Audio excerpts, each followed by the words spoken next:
Oh Jésus. Batiana liste aliwa alengelanga pona kufa asingolu na nzambe leki makasi penza héritier du malheur par le sang aveugle ngako innocent kasi mokonzi monena ndimiko kufelanga sokio si andenga yo esina kufa kala. Je viens le dire de tout mon cœur, je revois ma vie. Hier j'étais alité, Seigneur, ce matin tu m'as donné la vie, Seigneur.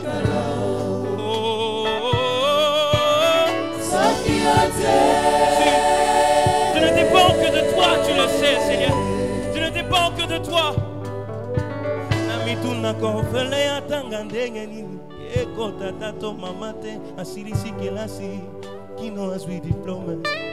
Mbamba na mingi nga moko na mitunaka esika ozwanga pona koma esika komisinga lelo.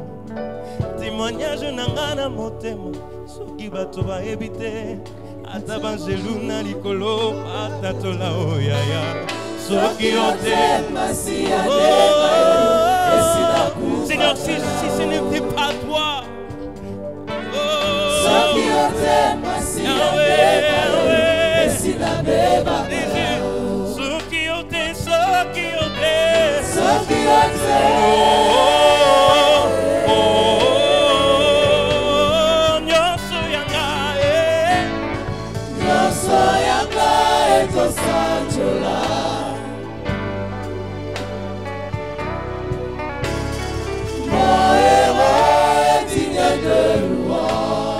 je sais pourquoi je l'adore à genoux.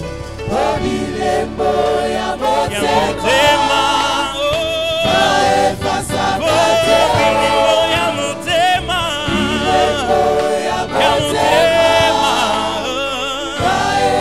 à Bilembo, ya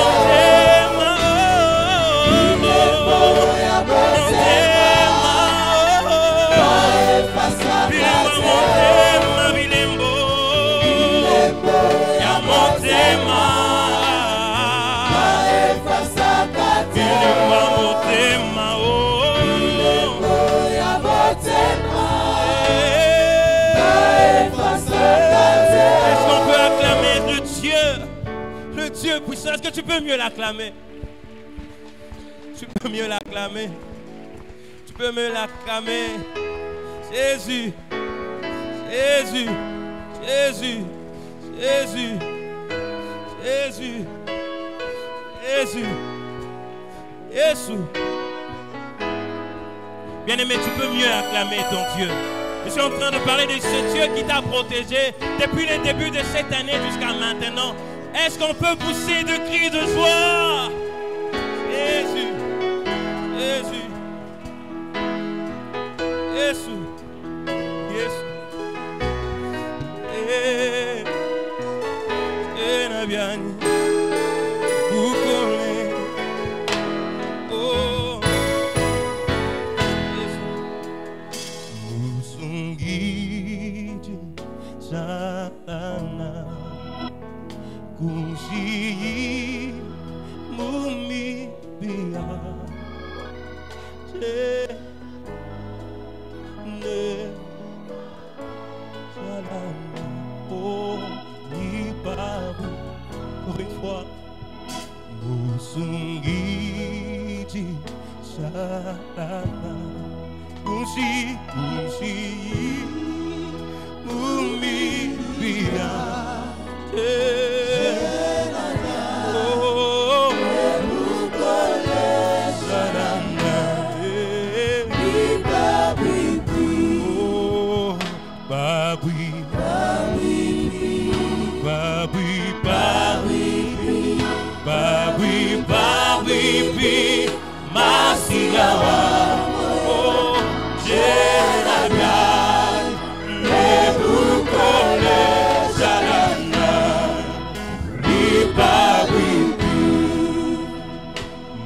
Sanka apa bulo kaena kuche dele anuwe Wakatupa Jisanka Jakashi. Ceci veut dire que la joie de ce monde ne peut pas remplacer la joie que le Seigneur donne. Ah. Je suis en train de dire que l'amour que Dieu donne ne peut pas remplacer que l'amour des hommes. Ah. Jésus, yon dos años se Seigneur li bon abiso kolo ne kukole li papi oh papi papi papi papi papi papi Masia oh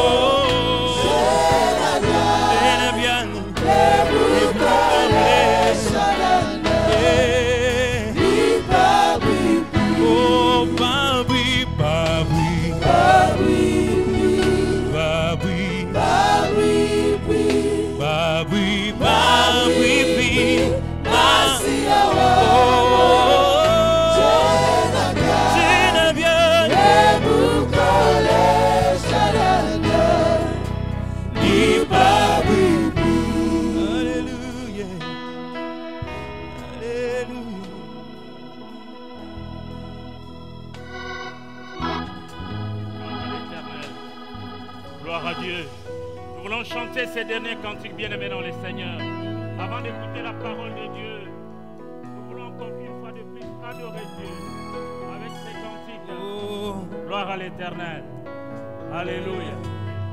Gloire à l'Éternel. Gloire à l'Éternel.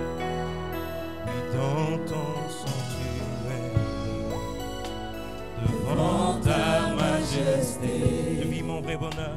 Je vis mon vrai bonheur. Ton intimité,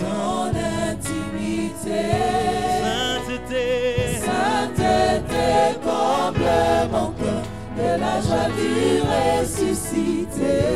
Seigneur, Seigneur, je te dis merci. Et là dans ta présence, et là dans ta présence, j'exalte ta puissance, ta gloire est mon parfum. Le rocher des âmes, mes faibles mots te sanctifient et mon esprit te magnifie. Seigneur, je te dis merci. Ton amour, ton gloire. J'écris ma petite histoire à l'encre de mes larmes, dans la joie de mon âme. De mon âme, tu me relèves dans mes faiblesses et tu me remplis d'allégresse. Seigneur, je te dis merci. Ton amour en moi dévore et nos deux esprits s'accordent dans un élan de tendresse. Je peux réjouir sans cesse, je viens savourer l'amour que mon cœur contient pour toujours et partout. Seigneur, je te dis merci.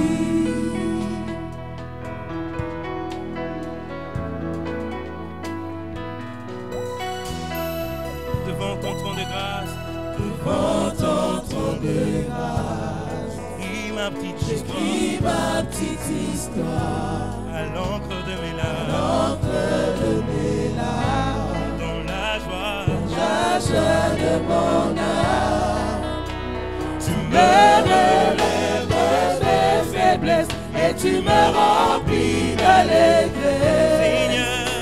Seigneur, je te dis merci. Si le moment, mon cœur ne peut céder. Si mon cœur s'était, alors mon silence t'adore. Tout dans ton glorieux décor, annonce que tu agis encore. Seigneur, je te dis ton amour en moi, Yahweh. esprits s'accordent dans un élan de tendresse. Je me réjouis sans cesse. Je viens savourer l'amour que mon cœur compte amour toujours Et partout, Seigneur, Seigneur, je te dis merci.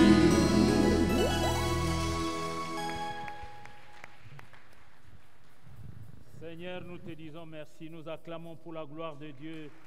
Nous te disons merci, Seigneur. Gloire à l'Éternel, notre Dieu. Shalom, bien-aimés dans le Seigneur. Shalom. Que Dieu soit béni. Nous sommes dans la joie de nous retrouver encore ce matin ensemble pour servir Dieu, écouter sa parole, chanter, les louer, l'adorer, prier et chercher sa face jusqu'à son retour. Amen. Gloire au Seigneur. Donc, aujourd'hui, nous sommes en train de poursuivre notre série de messages sur David. Nous avions déjà vu pendant au moins 7 dimanches, aujourd'hui c'est le 8e dimanche. Nous parlons sur David, nous avions pris le sous-thème « David, l'homme de Dieu en progrès ». Nous avions parlé de David, un serviteur zélé, David, l'homme selon le cœur de Dieu, et David, sa passion et sa compassion, sa passion pour Dieu et pour son œuvre. Nous avons vraiment essayé de naviguer là-dessus. Nous voulons terminer cette partie sur les progrès. David, l'homme de Dieu en progrès. Nous sommes dans 1 Samuel chapitre 23, le verset 1er jusqu'au verset 5e. Je vais relire et je vais revenir un tout petit peu sur le plan et aller à la fin pour terminer ce message sur l'homme de Dieu en progrès. Parce que nous tous aussi, nous aspirons à progresser. Dieu veut voir tous ses enfants ayant une bonne foi, en bonne santé, ayant une foi en bonne santé, progresser, se développer, émerger, s'épanouir, aller de l'avant. Et que nos progrès, à nous tous, enfants de Dieu, soient évidents et manifestes. Que les gens reconnaissent que nous servons un Dieu qui élève ses enfants, qui les fait, oui, améliorer, qui nous amène de gloire en gloire, de victoire en victoire. Dieu ne veut pas que nous puissions faire du surplace. Non, nous venons à lui et personne ne peut rester tel qu'il est venu dans le Seigneur. Vous venez pécheurs, vous venez médiocres.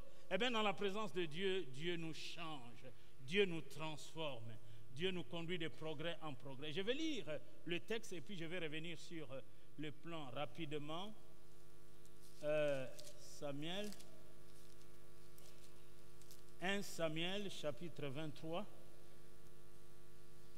On vint dire à David, voici les Philistins ont attaqué Keïla et ils pillent les airs. David consulta l'Éternel en disant, irai-je et battrai-je ce Philistin? Et l'Éternel lui répondit, va, tu battras le Philistin et tu délivreras Keïla. Mais les gens qui étaient avec David, qui n'avaient pas la même foi que lui, qui ne voyaient pas les choses de la même manière que David, voilà. Mais les gens de David, oui, lui dit, voici, nous ne sommes pas sans crainte, ici même en Juda. Que sera-ce si nous allons à Keïla contre ce troupe de Philistins? David consulta encore l'Éternel et l'Éternel lui répondit, lève-toi, descends à Keïla, car je livre les Philistins entre tes mains. David alla donc avec ses gens à Keïla et il s'est battu contre les Philistins. Les Philistins, il emmena leur bétail et leur fit éprouver une grande défaite. Ainsi, David délivra les habitants de Keïla. Amen. Acclamons pour la parole de Dieu. Nous arrêtons là. Verset.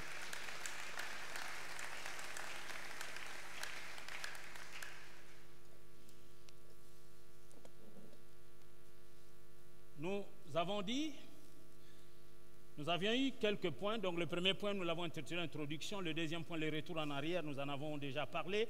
Le troisième point, nous l'avons intitulé C'est que Dieu, c'est Dieu qui fait progresser. C'est là où nous sommes, une dernière partie. Et nous verrons aussi les progrès constatés de David. Oui, nous verrons aussi ce cinquième point que nous avons intitulé Un moteur par excellence pour progresser. un moteur par excellence pour progresser. Donc, comme je disais, au début, je disais que faire des progrès est un objectif important de la vie chrétienne. Nous le voyons dans 1 Thessaloniciens, nous le voyons dans 2 Thessaloniciens. La volonté de progresser est une des manifestations normales de la foi en bonne santé. Si notre foi n'est pas malade, si notre foi n'est pas infectée, si notre foi n'a pas d'escorie, si notre foi n'est pas souillée et que nous avons une foi en bonne santé, c'est-à-dire nous écoutons la parole, nous la méditons, nous la mettons en pratique, nous vivons la parole de Dieu, nous aurons une croissance et nous aurons des progrès. Les gens verront les progrès dans nos vies. Mais trop souvent, la plupart d'entre nous, nous venons à l'église. Oui, les gens nous voient, nous venons à l'église. Mais nous n'avons pas une bonne relation intime avec Dieu. Nous sommes remplis d'interdits, remplis de choses qui empêchent que notre foi soit en bonne santé. Vous savez, lorsque vous êtes en mauvaise santé, vous êtes malade, vous devez vous faire soigner, n'est-ce pas? Et si vous ne faites pas soigner, cette maladie peut vous amener à la mort. Il y a certains qui sont tombés malades sur le plan spirituel, qui ne se sont pas fait soigner, c'est-à-dire se repentir et régler avec Dieu. Eh bien, ils sont morts sur le plan spirituel, quoique vivants. Ils n'ont plus une bonne relation avec Dieu, ils n'ont qu'une relation d'apparence. Mais la relation authentique, sincère avec Dieu, ils n'en ont pas parce qu'ils ont une foi qui est malade. Alléluia. Alléluia. C'est ce que nous avions dit le dimanche dernier et c'est très important. Et aussi, j'avais dit que David a intériorisé ces choses dans sa vie, c'est-à-dire qu'il ne pouvait pas vivre sans pour autant chercher à faire des progrès. David allait de progrès en progrès, de gloire en gloire, de victoire en victoire. Nous l'avons lu, un petit rappel rapidement. Progrès par et dans la vie de l'esprit. Progrès dans la vie victorieuse. Progrès dans le nombre de victoires. Progrès dans la nature de victoire. Progrès régulier et toujours croissant. Et nous avons commenté ces progrès. Nous avons dit, en gagnant à chaque fois, David devient un homme sur qui Dieu peut compter. David, Saül a tué 1000, David en a tué 10 000. Il le réussissait partout où il allait. Il devient un homme sûr. Et ma prière élevée de mon cœur pour ta vie, c'est que tu progresses et que tu réussisses dans tout ce que tu entreprends. Et que ta foi soit en bonne santé. Mais il ne faut pas être un auditeur oublié, il faut que la parole que je vous ferai soit assimilée, écoutée et la mettre en pratique. Amen. Amen. Oui, nous avions dit, la croissance et les progrès s'effectuent dans les limites assignées par Dieu. Dieu a assigné à chacun de nous des limites. Même moi qui vous parle, il y a des limites concernant ma vocation, mon appel. Et nous avions évoqué ces passages de David qui souhaitait de faire des progrès, mais de l'autre côté, il a dit, je ne m'occupe pas des choses trop grandes pour moi, ni trop élevées pour moi. Nous l'avons lu, n'est-ce pas? Je peux vous donner la référence là. C'est-à-dire qu'il y a des limites que Dieu a fixées à chacun de nous. Et comme je disais, ne cherchons pas à devenir polyvalents, c'est-à-dire à chercher à tout faire. Non, dans les domaines où les limites que Dieu nous a assignées, faisons des progrès dans ces domaines-là, dans mes limites. Au fait, parce que nous connaissons en partie, nous prophétisons aussi en partie. Il y a des limites. Il y a des limites. Nous avions dit que certains domaines sont universels et requièrent des progrès qui tendent vers la perfection. Ils concernent donc l'amour, la foi, la patience. Nous devons progresser dans l'amour, progresser dans la foi, progresser dans la patience. Et dans les domaines donnés, j'avais dit nous devons faire aussi des progrès dans ces domaines-là. Voilà, nous sommes bloqués là pendant au moins 3 semaines. Il nous faut maintenant couler ici. Nous avons besoin de votre secours. Nous avons besoin de votre soutien. Nous avons besoin d'un coup de pouce venant de votre part. Alléluia. Donc, progrès dans le domaine donné. Ce micro-là n'est pas bien fixé. Donc, nous disons ceci. Il est donc important, bien-aimés dans le Seigneur, de progresser et de tendre vers la perfection dans les domaines aussi généraux de la foi. C'est-à-dire dans la consécration, dans la sanctification, nous devons aussi progresser dans ces domaines. Les progrès dans la foi. Les Thessaloniciens faisaient beaucoup de progrès dans la foi. Les progrès dans le domaine du donné. Les Macédoniens, dans leur pauvreté plus profonde, ont donné au-delà de leurs moyens. Progrès en toutes choses.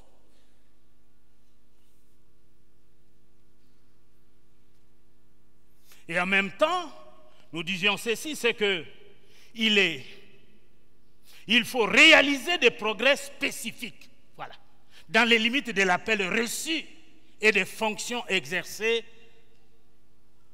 Amen. Ici, notre objectif pour l'instant, nous voulons achever ce temple. Nos yeux se tournent vers la construction du temple. Nous voulons dans ce domaine-là faire des efforts, achever l'œuvre et continuer à envoyer en formation et établir les extensions, nous étendre, nous épanouir au travers des extensions.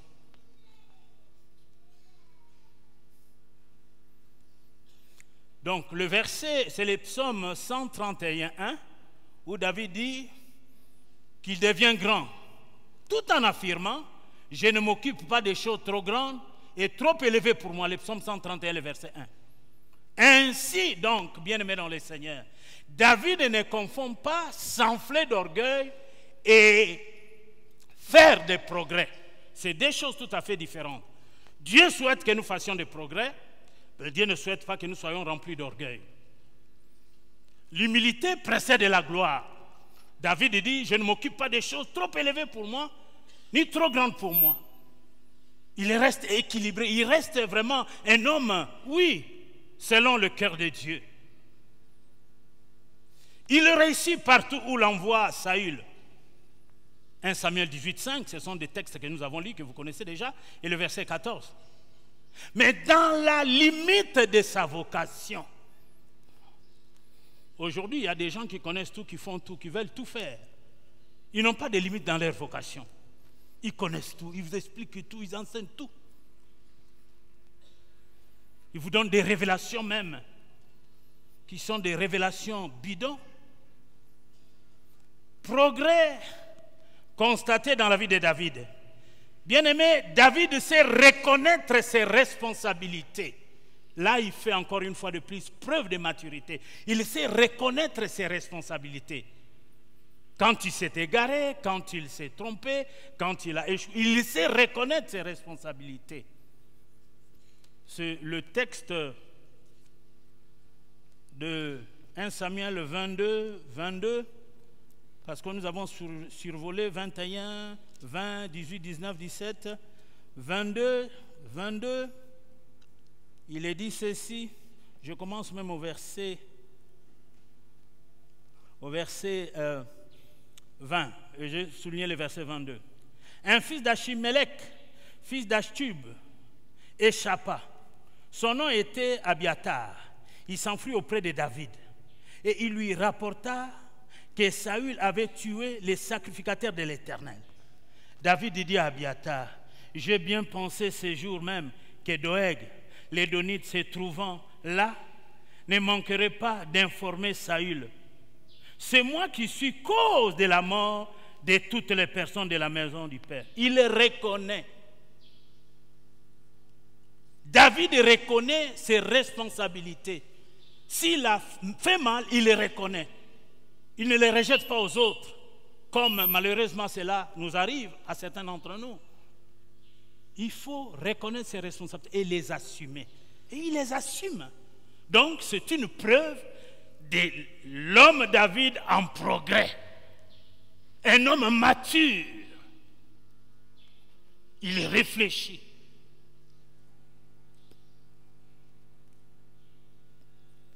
Bien-aimés, vous savez, les propres des gens, des génies, des gens qui cherchent toujours à faire des progrès, c'est que jamais ils ne sont satisfaits. Même s'ils réalisent de grandes choses, ils ne sont jamais satisfaits. Parce qu'ils veulent toujours progresser, toujours faire des exploits, toujours aller de l'avant. J'ai pensé dernièrement à Messi, Léo Messi. En principe, il devait déjà arrêter de jouer, n'est-ce pas? Et comme vous et moi, ceux qui suivent le foot, Messi n'est même plus brillant qu'il a été autrefois. Est-ce que quelqu'un me suit?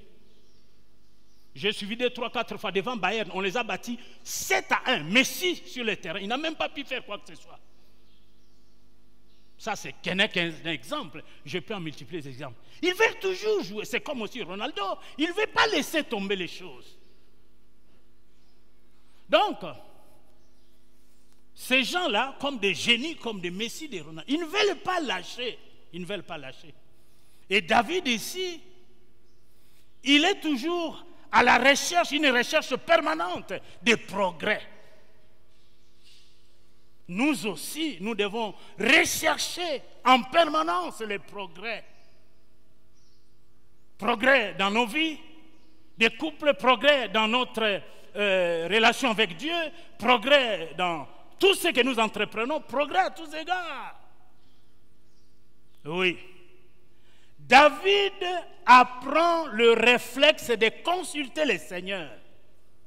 David consulta Dieu et David consulta encore Dieu. J'aime bien ces personnages parce qu'ils nous enseignent beaucoup de choses. Donc j'ai dit, David apprend le réflexe de consulter le Seigneur. Puisse Dieu nous aider à apprendre ces réflexes de consulter toujours Dieu à chaque moment, à chaque instant de nos vies. Ne faisons rien sans consulter Dieu. Lorsque nous consultons Dieu, nous recevons de lui des directives. L'Éternel, mon berger, il me conduira dans de verts pâturages. Laissons Dieu nous conduire. Pour que Dieu nous conduise, nous devons les consulter en tout moment. Est-ce que quelqu'un me suit ce matin? Est-ce que tu consultes Dieu dans ce que tu entreprends? Nous devons être humbles et reconnaître que sans Dieu, nous ne pouvons rien faire. Des gens qui ne reconnaissent, qui ne consultent pas Dieu régulièrement et souvent, ce sont des gens qui sont imbus d'eux-mêmes. Ils se sentent capables. Ils n'ont pas besoin de recevoir des directives de la part de Dieu. Et pour la plupart des cas, nous échouons là-dessus. Alléluia. Ma prière est élevée de mon cœur que Dieu nous apprenne à avoir le réflexe de consulter Dieu. Je vais m'engager dans telle chose, je vais consulter Dieu. Je vais m'engager dans un mariage comme d'un moment à l'autre, nous allons bénir notre fille Mylène, Coco et Dieu merci. Je vais m'engager, je vais voyager, je vais faire ceci ou cela. Consultons Dieu dans tout ce que nous voulons entreprendre. La Bible dit dans Ésaïe, malheur aux enfants qui prennent des résolutions sans moi et qui font des alliances sans me consulter. Vous le savez, n'est-ce pas? Et lorsque nous ne consultons pas Dieu, ça nous attire la confusion et le malheur. Mais lorsque nous consultons Dieu, Dieu nous donne des directives. Dieu nous révèle, Dieu nous montre le chemin à suivre. Amen.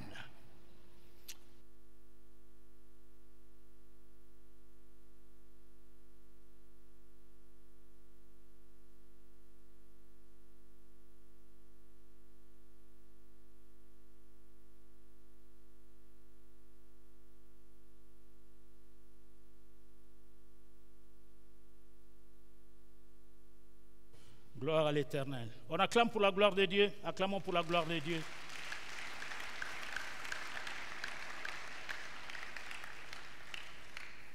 Donc, dans ce que nous apprenons de David, sur ce constat de sa progression, David sait reconnaître ses responsabilités. Écris ça. Tu dois savoir reconnaître tes responsabilités. Ne sois pas un irresponsable. David reconnaît que sa fuite vers Nod avait créé la mort de tous ses serviteurs. Il reconnaît ça. Et aussi, David apprend les réflexes de consulter le Seigneur. 23. Je vais prendre 23. Je prends le verset 1 et le verset jusqu'au verset 9.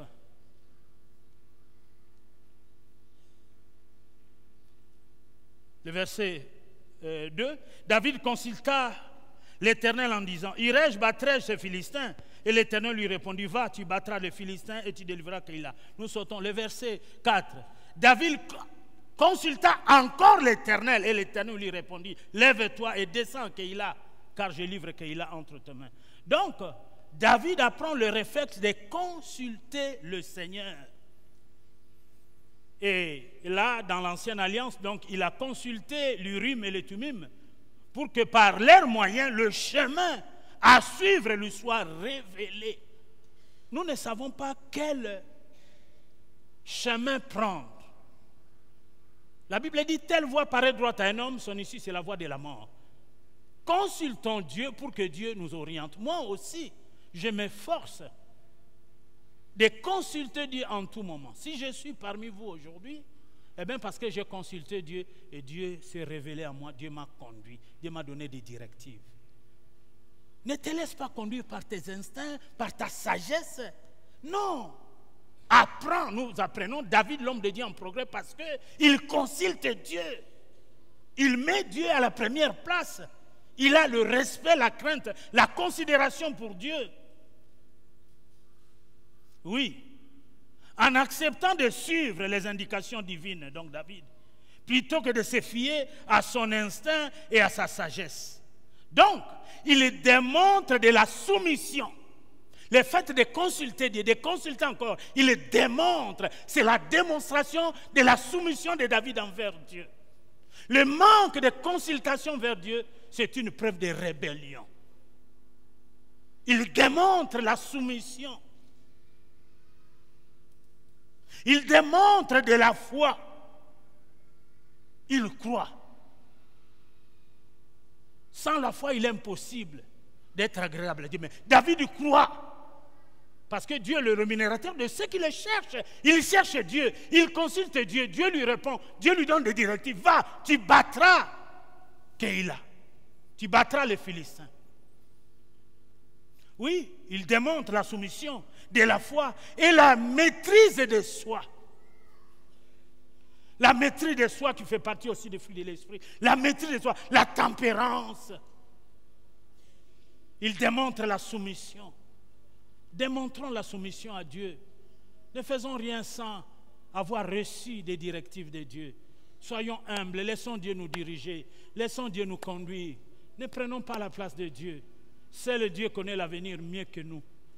Amen. Amen. J'aime bien les livres de David parce que j'apprends toujours. Oui. Oui. Il progresse dans ses vertus malgré les circonstances défavorables. Au sein des situations défavorables, nous pouvons aussi progresser.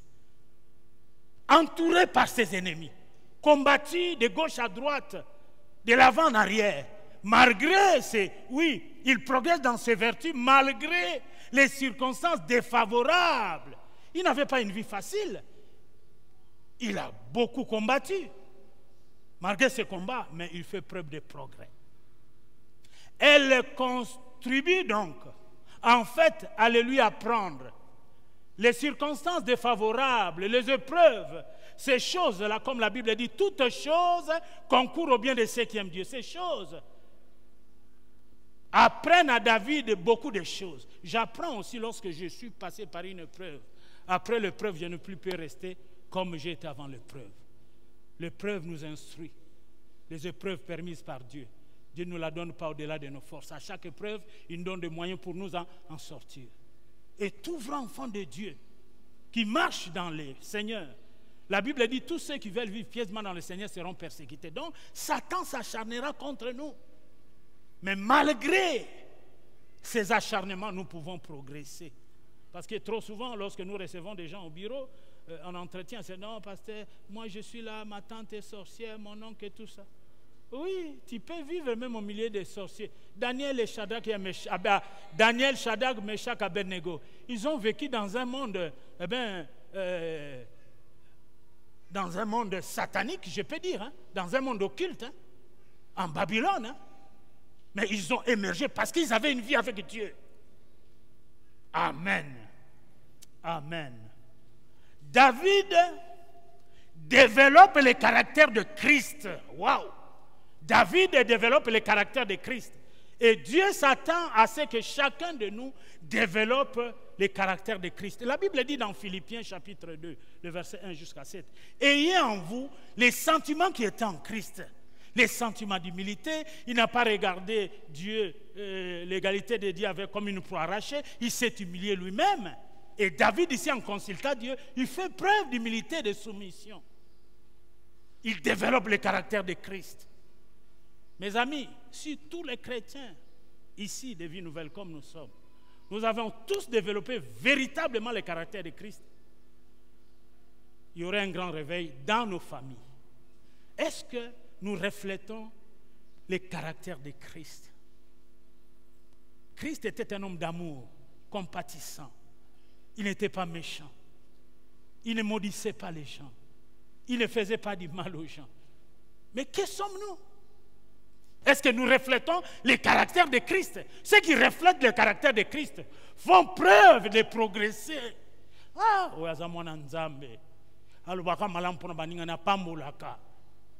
mais toi, tu viens à l'église ici, quand tu quittes ici, tu vas critiquer des frères et des sœurs.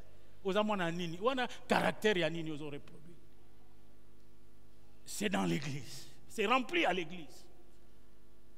Que Dieu nous aide ce matin à refléter le caractère de Christ. Je disais toujours, pendant ces enseignements sur David, recherchons à faire du bien. Recherchons toujours à faire du bien. Mais malheureusement, tous nous n'avons pas une foi en bonne santé. C'est là où le problème réside. Nous venons à l'église, c'est le Dieu qui sonde le cœur et le rein, connaît l'état de notre foi. Si nous avons une foi pure, si nous avons une foi authentique, nous élevons nos mains, nous crions gloire à Dieu. Mais après, qu'est-ce que nous faisons? Nous sommes dans des combines, nous sommes dans des histoires. David, l'homme de Dieu en progrès. Donc je disais, David développe le caractère de Christ. Nous prenons le chapitre 24 de 1 Samuel, le verset 5 à 8.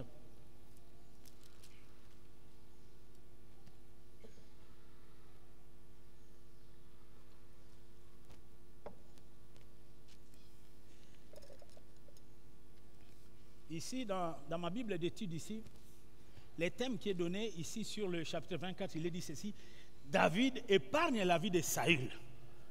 Donc, David avait la possibilité, s'il voulait se venger, d'exterminer Saül. Mais ici, David épargne. Parce qu'il développe en lui le caractère de... Est-ce que quelqu'un me suit? Je dis, David développe le caractère de... Et il épargne. Il n'expose pas. Il ne se venge pas contre Saül. Saül qui était souvent à la recherche de tuer David, vous le savez, vous lisez la Bible, le père de Jonathan. Donc les versets 5 et 8, mais vous allez lire tous les chapitres à la maison, hein. Donc à partir du chapitre déjà 13 jusqu'au chapitre 25-26, il est dit ceci. Les gens de David lui disent, les gens qui l'accompagnaient, ils n'avaient pas la même dimension de compréhension des choses comme David. Ils n'avaient pas vraiment la foi. Écoutons, les gens de David lui dit, voici les jours où l'Éternel te dit. Et ce n'est pas l'Éternel qui leur avait dit ça, c'est un de menteur. Hein? Je livre ton ennemi entre tes mains. Est-ce que Dieu avait parlé comme ça? Traite-les comme bon te semblera. Ce sont des gens charnels, des gens qui étaient avec David. David s'éleva et coupa doucement le pan du manteau de Saül. Après cela, le cœur lui battit. Il s'est rendu compte que, ne franchis pas, arrête-toi là. Parce qu'il avait coupé le pan du manteau de Saül. Et il dit à ces gens, que l'Éternel me garde. Voilà pourquoi David épargne la vie de Saül. Que l'Éternel me garde. Le verset. Que l'Éternel me garde de commettre contre mon Seigneur, loin de l'Éternel, une action telle que de porter ma main sur lui, car il est loin de l'Éternel. Par ces paroles, bien-aimés dans le Seigneur, David arrêta ces gens. Il ne pouvait plus les pousser à le faire parce qu'il s'est resté. Non. que l'Éternel me garde. Par ces paroles de David, ces gens étaient sans force.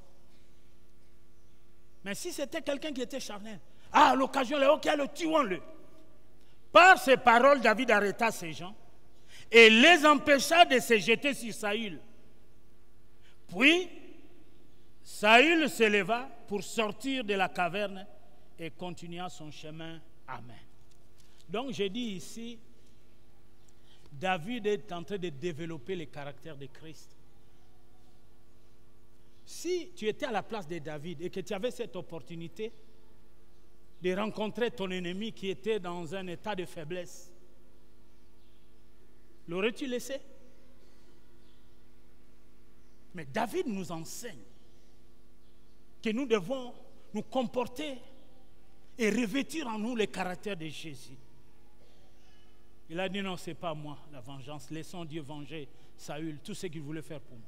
Parce que Saül était devenu jaloux de David lorsque David, les femmes chantaient que David a tué 10 000, lui 1000. David regarda, Saül regarda David d'un mauvais œil depuis ces jours-là. Et il cherchait à mettre David à mort. Mais David, malgré ses actions de Saül contre sa vie, il n'a pas voulu toucher à son Seigneur, loin de l'Éternel, malgré cette opportunité qu'il avait.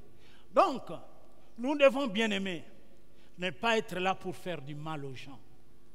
La Bible nous dit, le premier commandement, tu aimeras le Seigneur Dieu de tout ton cœur, de toute ton âme, de toute force. Le second qui lui est semblable, tu aimeras ton prochain comme toi. Que des gens qui meurent parce qu'il y a des gens qui n'ont pas revêtu le caractère de Christ. Ils tuent des gens sans pitié. Ils font du mal aux gens. Ils rendent le mal par le mal. Un enfant de Dieu ne maudit pas, un enfant de Dieu bénit. Un enfant de Dieu est appelé à avoir la compassion envers les autres. La miséricorde. Que Dieu nous aide à développer en nous le caractère de Christ. Oui. David devient autonome. Cette courbe de progression comme nous avons vu. Quand nous avons vu sa vie, nous avons fait demi-tour, retour en arrière et voir sa vie. Nous avons vu qu'il y avait vraiment un progrès de la part de David. Maintenant, il devient autonome. Il est tenté d'évoluer. Son père spirituel, c'était Samuel qui l'avait oint. Mais maintenant, il devient autonome. David devient autonome. Chapitre 25, le verset 1. Le chapitre 25. Mais nous lisons le verset 1. Il est dit ceci. Samuel mourut. Tout Israël s'étant assemblé le pleura. Et on l'enterra dans sa demeure à Rama. Nous allons nous arrêter là. Les autres passages là, les autres versets, nous continuons après. Samuel mourut, on l'enterra dans sa demeure. Mourir là où on a demeuré. Bien-aimé, ce fut alors que David s'éleva et descendit au désert des Paran, ce lieu qui devient propice donc à plus d'intimité avec Dieu, là où on a enterré, là où Samuel est mort. Avant sa mort, Samuel ne pouvait déjà plus exercer son ministère de soutien auprès de David. Mais malgré tout, celui-ci pouvait toujours avoir la pensée de retourner auprès de son père spirituel afin de s'y réfugier. Et maintenant, la chose est devenue impossible. Alors David s'élève. Il devient autonome. Il prend les choses en main. Il s'élève. C'est lui qui dirige les choses. Il ne reste pas à terre par la nouvelle, non. Il assume et fait face à la situation. Il va enterrer Samuel. Donc David devient autonome. Et les souhaits de Dieu pour nous tous, nous ne devons pas toujours être dépendants. Non. C'est lui qui a reçu Jésus comme Seigneur et Sauveur dans sa vie, qui marche avec lui pendant des années, est appelé à se prendre en charge, à devenir autonome. Je vais vous faire rire. Il y a un de mes cousins qui est passé dernièrement ici, qui m'a raconté une histoire qui m'a fait rire. Il m'a dit, Noko, je me suis rendu là-bas. Tu connais chez l'oncle là-bas? Dans la parcelle, j'ai trouvé, ils étaient 60. Des cocololo. C'est mon cousin, hein? Donc c'est ma famille. Hein? Les enfants d'un tel, les enfants. Les autres même, je ne les connais pas. Donc il y a au moins 5 générations qui restent toujours. Hein? C'est comme vous, par exemple, je prends un exemple. Ce n'est pas vous, Papa Nzi Toboti Mimi. Mimi se sont mariés avec les enfants, mais restent là. Les enfants de Mimi restent là. Les enfants des princes restent là. Les enfants. Non. Dieu nous appelle. Lorsque quelqu'un est en Christ, il s'élève. Il devient autonome. Hein. Il peut agir. Dieu peut les conduire, les bénir. 60 personnes. Bongo, bisika yandenge wana milimo, hein. Parce que la plupart bana mingi ba botama bana bangro saka bango batata pour ça ba igo bala ba mbeba kene bazawana. I think noko 60 na kata le pango. Mais le pango ils ont même pas nzambe. Acclame le Seigneur pour mon corps. Acclame.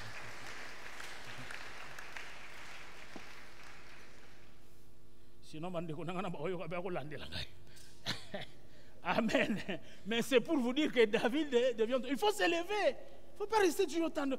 Bon, comme quelqu'un disait un jour, Nandako bolinga kangate, mais mutazolo babazala 55 ans. O bochelinga biloko bongo fufu na olieno. Ah, papa. Na 45 ans, bacheli onga inga soko na mbisa bon, ba pesa fufu. Bolinga kante nandako. Nzambe. Alors mutuana ça vous fait rire hein. To pesa ke kombo bonga ou dia. Oh. Donc, à cet âge-là, ah, papa,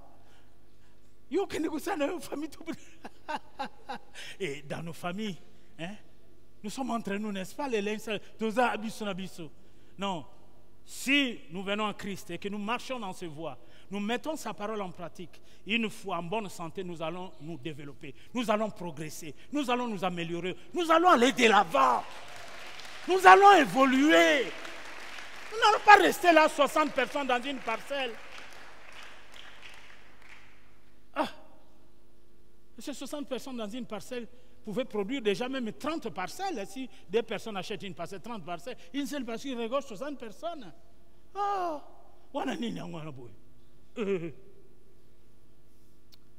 David donc devient autonome. Oui, David s'éleva. Bien-aimé, c'est un signe. Non, il ne reste pas à terre par la nouvelle. Il assume et fait face à la situation. Il est majeur. Il est majeur. Mais il y a des gens qui restent là. C'est comme s'ils ne sont pas majeurs. Donc, bazakaka, sous-titel là-bas. On est mineur quand on est majeur quand on atteint quel âge déjà? 18 ans, non? Et combien de gens restons-nous dans nos familles? Vieux bal, 45 ans, 50 ans. Moukoulumpa. Mais quand il devient majeur. Il faut que tu deviennes majeur. Dieu veut te amener dans les hauteurs. Il veut que tu progresses, que tu deviennes majeur. C'est un signe, bien aimé, évident de progrès. À condition que l'autonomie aussi soit bien comprise. Quand nous parlons de l'autonomie, nous ne parlons pas de l'indépendance. Nous ne parlons pas non plus de l'individualisme. Ici, je prends un exemple clair. Vie Nouvelle est une église autonome. Mais Vie Nouvelle n'est pas indépendante. Et il n'y a pas de l'individualisme dans Vie Nouvelle. Vous voyez, nous associons des fois nos amis venant de la famille de la Bonne et de notre communauté, n'est-ce pas? L'autonomie, c'est-à-dire ici, dès que nous avons un petit rien, tout ça nous avons construit, personne ne veut nous financer. Le peu que nous avons, nous organisons, nous achetons, nous sommes autonomes dans ce sens-là. Mais lorsque tu commences à faire des bêtises, il n'y a pas d'autonomie. On peut venir régler les choses. C'est comme nos extensions, nous ouvrons Nous pouvons donner l'autonomie, Thierry prend l'autonomie. Mais l'autonomie, là, ne veut pas dire l'indépendance. Si les choses ne se font pas bien, je descends là-bas, je bloque la machine. Je règle les choses. Est-ce que vous me comprenez? C'est comme ça que ça se passe. L'autonomie n'est pas l'indépendance ou l'individualisme. Amen. Amen. Un moteur par excellence, c'est le dernier point, je vais m'atteler dans 5-10 minutes et terminer. Un moteur par excellence pour progresser. Nous voulons tous découvrir ces moteurs par excellence pour progresser.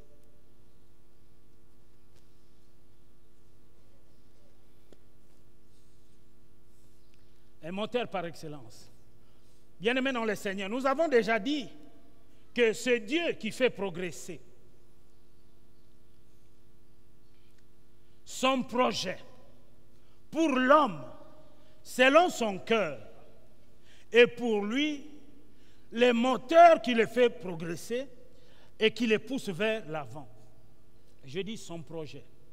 Pour l'homme, le projet de Dieu, pour l'homme selon le cœur de Dieu, non, David, et pour lui, les moteurs, les projets que Dieu a pour David, et pour lui, les moteurs qui le fait progresser, qui le poussent vers l'avant. Parce que Dieu avait un projet avec David. David est cet homme que Dieu a choisi pour qu'il soit serve Dieu au sein de sa génération. N'est-ce pas? Je vais vous lire les textes. Dans Actes 13, le verset 36, il dit David est cet homme que Dieu avait choisi pour que dans sa génération, il serve Dieu dans sa génération. Je dis ceci. Ce principe est fondamental des progrès. Il consiste à dire que les croyants, progressent tant qu'il y a des projets en lui. Nous ne devons pas être des hommes qui vivent sans projet. Qu'est-ce que tu penses pour demain? Tu es sans projet, tu es seulement comme ça. Olamuki olali bonga oudia, olamuki olali bonga oudia. Voilà. Il faut avoir des projets. Nous sommes en train de nous battre pour achever ces projets de l'Église. Et cela nous stimule, nous pousse à faire des efforts pour progresser avec Dieu et compter sur Dieu, comme David comptait sur Dieu. David, sa passion pour Dieu et pour son peuple. Ce qui sommeille dans son esprit et ce qui le tient éveillé et en haleine vers l'avant, c'est les projets. Bien-aimés, ces projets ne sont pas le sien. Vous savez que David a eu à cœur de pouvoir bâtir les temples pour Dieu, mais Dieu lui a dit non, stop. Ce que tu as à cœur n'est pas mauvais, mais toi tu ne le feras pas, je le ferai au travers de ton fils. Lorsque toi tu n'arrives pas à accomplir quelque chose, ton fils, c'est une gloire pour toi, c'est une joie, n'est-ce pas? Parce que David avait versé beaucoup de sang. Et David a tout préparé, celui qui a tout mis entre les mains de Salomon, qui a conçu le temple de Dieu. Donc je dis, ces projets ne sont pas les siens, mais ceux de Dieu. David avait des projets pour Dieu. Ils ne sont pas les transferts de ceux dont il a été, par exemple, frustré pour le réaliser dans le cadre de la foi. Non. Mais ces projets sont pour Dieu. Et il n'avait pas aussi, David, d'ambition charnelle pour bâtir un temple pour Dieu.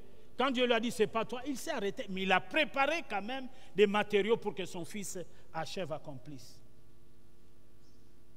Mais David progresse car Dieu veut réaliser en lui ses projets. Je vais lire avec vous Actes 13, le verset 22. Actes 13, le verset 36. Je vais faire quelques commentaires. Dans 10 minutes, je vais pouvoir m'arrêter. Nous allons bien atterrir là.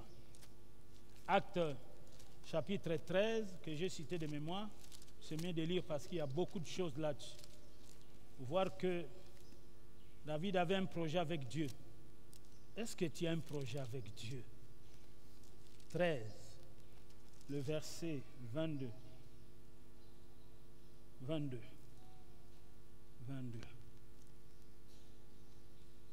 Bon, je coupe, je prends seulement le verset là pour gagner du temps. Puis l'ayant rejeté donc Saül, il leur suscita pour roi David, auquel il a rendu ce témoignage. J'ai trouvé David, fils d'Isaïe, homme selon mon cœur, qui accomplira toutes mes volontés. Donc David avait un projet avec Dieu. Et Dieu a vu que David était l'homme selon son cœur.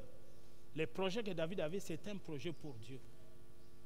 Puisse Dieu nous aider dans cette église à voir plusieurs personnes qui ont des projets pour Dieu. Là, je ne vais pas parler de vos propres projets. Ayez vos propres projets, c'est bien, mais je parle du projet de Dieu. Où quelqu'un peut dire, bon, je vais voyager pour acheter telle chose pour embellir l'église. Je vais voyager pour acheter telle chose pour mettre des carreaux ici. C'est possible. Parce que plusieurs membres de cette église font des voyages et je suis au courant. Et c'est une bonne chose, voyager. Mais qui voyagera pour Dieu? Qui aura des projets pour Dieu? Bien-aimés, laissons Dieu nous aider à servir Dieu dans notre génération, à servir au dessein de Dieu dans notre génération. Nous faisons nos projets, mais faisons aussi les projets pour Dieu. Écoutez, je prends encore le verset 36. Or, David, après avoir en son temps, il a servi, au dessein de Dieu est mort. Il a servi en son temps au dessein de Dieu. Est-ce que tu sers Dieu? Il a servi au dessein de Dieu. Nous devons servir, bien-aimés, au dessein de Dieu pendant notre génération. Que nos noms soient inscrits dans le livre de vie. Tel a servi au dessein de Dieu dans sa génération. Et la bénédiction tombera sur papa, maman, les enfants, même les cocololos. Parce que Dieu est un Dieu de souvenirs. Dieu n'oublie pas ce que nous faisons pour lui. Dieu n'est pas injuste pour oublier le travail que nous montrons pour lui. Nous avons besoin de dons. Nous attendons des dons de la part de membres de l'Église pour achever les travaux. Il faut qu'il accomplisse en son temps le dessein de Dieu.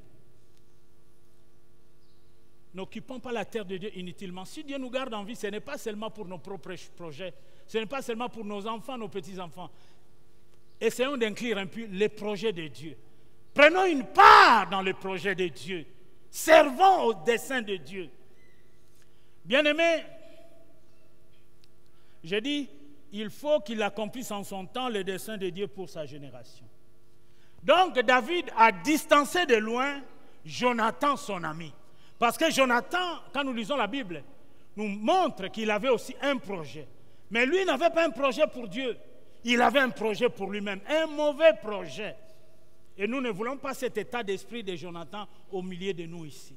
Je vais lire ça pour vous. Jonathan.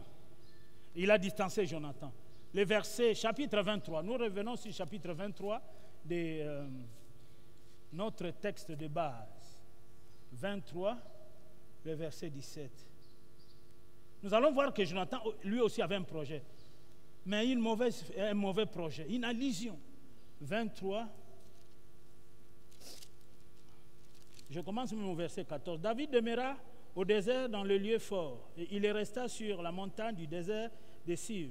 Saul le cherchait toujours, mais Dieu ne le livra pas entre ses mains. David, voyant Saul en marche pour attenter à sa vie, il s'éteint au désert de Siv dans la forêt.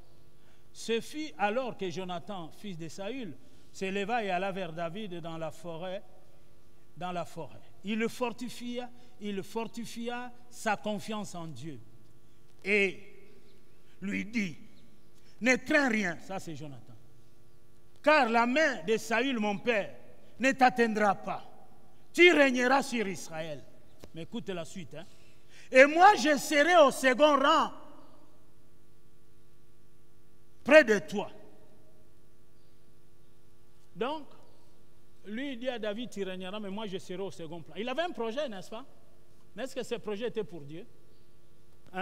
C'est un projet charnel, personnel. Donc, vous voyez, il faut bien lire la Bible. Ils firent tous deux alliance devant l'Éternel. Et David resta dans la forêt et Jonathan s'en alla chez lui. Bien-aimé, il nourrit un projet pour lui-même en disant, je serai. Quand tu seras élevé, moi je serai à la deuxième place. charnel. David, bien-aimé dans le Seigneur, est au sein d'un projet pour le peuple et le royaume de Dieu. Et c'est ça qui fait toute la différence. David est au sein d'un projet pour le peuple de Dieu et le royaume de Dieu. Et c'est ça qui fait toute la différence. Que Dieu nous aide à ce que nous puissions comprendre que nous devons avoir des projets pour Dieu. David ici fait la différence. Il avait des projets pour le peuple et le royaume de Dieu. Quel projet, quel genre de projet as-tu? As-tu des projets pour le peuple de Dieu, pour l'Église? Une parenthèse. J'ai reçu, il y a 2 ou 3 jours passés, une sœur, une dame, qui est même grand-mère. Donc, m'a appelé, m'a dit, pasteur, j'ai 100 chaises que j'ai achetées pour mon ONG, je donne ça à l'église. Les chaises sont là, 100 chaises. On les a déjà livrées pour Nabel. 100 chaises, elles allaient en barrer ça qui en gros. Il a dit, pasteur, lorsque tu parlais des chaises, elle est venue prier ici. J'ai été touché dans mon cœur. 100 chaises. Moi, j'étais quelque part en souffrance avec maman Hortense, quelque part. Les chaises sont arrivées. Elle avait acheté ces chaises-là, et c'est encore neuf, ce n'est pas utilisé, pour son ONG. Elle a donné 100 chaises. Elle n'est pas très très riche, hein? Mais là, il y a cœur d'offrir à Dieu quelque chose qui coûte. Oui, j'ai dit, David est au sein d'un projet pour le peuple et le royaume de Dieu. C'est ce qui fait toute la différence. Bien-aimé, que Dieu nous aide à voir au sein de cette église des gens qui ont des projets pour le peuple de Dieu et le royaume de Dieu. Vous pouvez voyager pour voir vous-même qu'est-ce que vous pouvez faire à l'église, toucher. Il y a beaucoup de choses qui manquent ici, il y a beaucoup de choses, tout ça. Mais nous ne vivons que pour nos propres projets. Et après, et qui aura les projets pour Dieu? Alors que David, en son temps, a servi au dessein de Dieu dans sa génération. Pour progresser, il nous faut des projets, bien-aimés. Étant donné que ceux que Dieu agrée sont en relation avec l'Église, il faut vivre en étroite communion avec elle, en priant pour qu'elle serve au dessein de Dieu et en participant à sa vie et à sa croissance.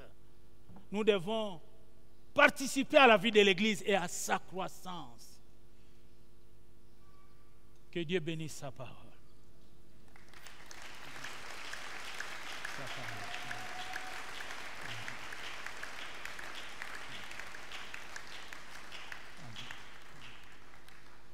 Gloire au Seigneur. Vous savez, ce dimanche, c'est un dimanche très difficile pour nous. Je prêchais parce que je prêche déjà, ça fait 40 ans déjà. Nous avons connu 2 semaines de... Ouf, pas possible. Hein? Pas possible, pas possible. Pas possible, pas possible. Beaucoup de preuves, de maladies, des gens très proches. Tel malade, telle mère, l'autre mère. Donc, terrible, terrible, terrible. Même quand Balinga appelait, ma sœur est décédée, je dis, oh, que c'est triste, Nora. Moi, j'avais maman Hortense à l'hôpital, elle s'est fracturée ses chevilles, bah, tu es plâtre. Et nous n'avons pas encore enterré l'oncle et la femme. Parce que tous deux travaillaient, l'autre à l'environnement, l'autre à la SONAS. Eh bien, il faut que ces sociétés se prononcent tous. Et voilà des choses qui continuent. Donc, je dis ça, na côté ya gagamate ya ezabilo nzamba pesa ngana côté ya. Et donc, quand on a cette fracture, c'est moi qui fais tout pour elle. Jeudi matin, na ko sombele kit chaise roulante, il y a bien peine. Na ko sombele kuna centre handicapé. Il y a on autam sa ndako. Je suis là. Même ce matin, il fallait attendre quelqu'un pour venir rester avec elle, tout ça. J'ai dit à Ndungi, c'est très compliqué, mais nous sommes organisés, équipés pour la tête, tout ça. Donc, on a mis ça pour 3 semaines. Donc, mais c'est les chevilles là-bas. Donc, alors, elle est en train de préparer un peu le dongo là, l'huile est sautée, elle a glissé, paf! Comme c'est appuyé ici avec son poids. Donc fracture, nous sommes allés tout de suite à mon collet. Le mercredi vers 13h, je suis rentré à la maison à 22h. Il fallait suivre. Heureusement, les médecins ont dit non, on ne va pas opérer. Les os se sont remis, donc bâtir plâtre et tout ça. Il fallait attendre tout ça. Et l'administration, c'est très compliqué. Et j'ai dit, il fallait passer. Donc cette semaine était très difficile, très difficile. Très difficile. Merci en tout cas. Nous voulons prier pour les offrandes et nous préparons déjà nos offrandes, nous les donnons avec respect, avec amour. La Bible dit, mettez-moi de la sorte à l'épreuve et vous verrez si je n'ouvre pas pour vous les écluses des cieux, si je n'ouvre pas pour vous les écluses des cieux, si je ne répands pas sur vous la bénédiction. Donc, donner la dîme, c'est avoir une foi en bonne santé. Ceux qui n'ont pas une foi en bonne santé ne donneront jamais leur dîme.